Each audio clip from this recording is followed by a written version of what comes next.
Guys, இன்றைக்கி இதில் ஒரு பெஸ்ட்டான 5 நோ கோட் டூல்ஸ். ஸோ நீங்கள் ப்ராஜெக்ட் செய்யணும்னா இந்த 5 நோ கோட் டூல்ஸை யூஸ் பண்ணுங்கள், ரொம்ப ஹெல்ப்ஃபுல்லாக இருக்கும்.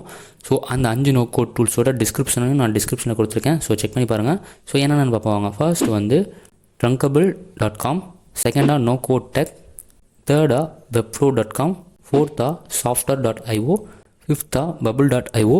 ஸோ இந்த 5மே நோ கோடில் drag and drop and easy no codes use பண்ணி உங்களால் யூஸ் பண்ணிக்க முடியும். ஸோ இதில் சொல்லியிருக்க ஒரு சில பிளாட்ஃபார்ம்ஸ் வந்து ட்ராப் ஷிப்பிங் யூஸ் பண்ணி கொடுத்துருப்பாங்க. ஸோ ட்ராப் ஷிப்பிங் பற்றி தெரியலன்னா அது நெக்ஸ்ட் நான் அப்கமிங் வீடியோஸில் போகிறேன். ஸோ ட்ராப் ஷிப்பிங்கு வெப்சைட்ஸ் வேணும். ஸோ அந்த வெப்சைட்ஸை ஈஸியாக க்ரியேட் பண்ணுறதுக்கு இந்த ஒரு சில வெப்ஃப்ளோ, பபுள் மாதிரின வெப்சைட்ஸை யூஸ் பண்ணி ஈஸியாக ஒன் கிளிக்லேயே ஒரு வெப்சைட்டை க்ரியேட் பண்ணி தங்களோட ப்ராடக்ட்டை அதில் வச்சு செல் பண்ணுறாங்க. ஸோ இன்ட்ரெஸ்ட் இருக்கவங்க ட்ரை பண்ணி பாருங்கள். ஸோ இன்ட்ரெஸ்ட் இல்லாதவங்க செக் பண்ணி பாருங்கள் எப்போ இருக்குன்னு. ஸோ அந்த வீடியோ பிடிச்சிருந்தா லைக் பண்ணிக்கோங்க. அப்படியே நம்ம யூடியூப்பை சப்ஸ்கிரைப் பண்ணிக்கோங்க கைஸ்.